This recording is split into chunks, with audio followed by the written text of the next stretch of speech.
Hi everyone, કેમ છો બધા મજામાં જ હશો। આજે આપણે વાત કરીશું કે આપણને યુટ્યુબ પર પેમેન્ટ ક્યારે મળે છે, કેટલા વ્યૂઝ પર મળે છે, કેટલા સબસ્ક્રાઇબ પર મળે છે અને કેટલા દિવસોમાં મળે છે। બધાના મનમાં આ સવાલ તો આવતા જ હશે। તો આપણે આજે આ વિડીયોમાં જાણીશું કે આપને ક્યારે પેમેન્ટ મળે છે। ચાલો આપણે વાત કરીએ યુટ્યુબ પર કમાઈ કઈ રીતે થાય છે। તમને ખબર છે, સબસ્ક્રાઇબથી કોઈ પેમેન્ટ નથી આવતું, ના લાઇકથી આવે છે, ના કમેન્ટથી આવે છે। તો પેમેન્ટ આવે કઈ રીતે છે? પેમેન્ટ આવે છે વ્યૂઝથી।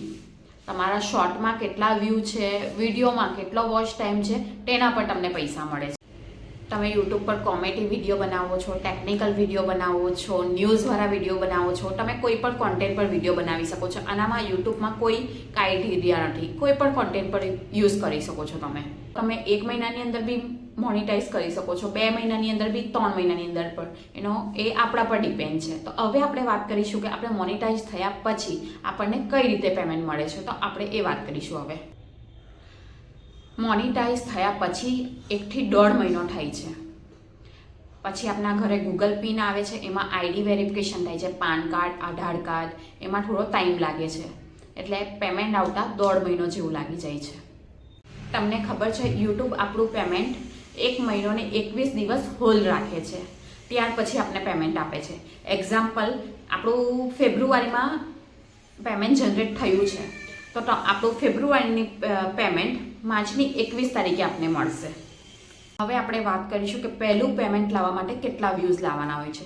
તમે મોનિટાઈઝ થયા પછી લોંગ વિડીયો નાખો છો કે શોર્ટ વિડીયો નાખો છો, તો એમાં એની કમાણી $100 થવી જોઈએ। $100 થાય છે ત્યાર પછી તમને ફર્સ્ટ પેમેન્ટ મળે છે।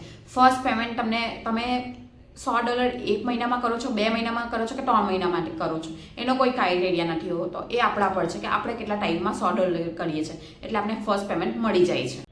જો ફ્રેન્ડ્સ, તો તમને પણ ખ્યાલ આવી જ ગયો હશે કે ના સબસ્ક્રાઇબથી પૈસા મળે છે, ના કમેન્ટથી પૈસા મળે છે, ના લાઇકથી પૈસા મળે છે, પૈસા મળે છે વ્યૂઝથી।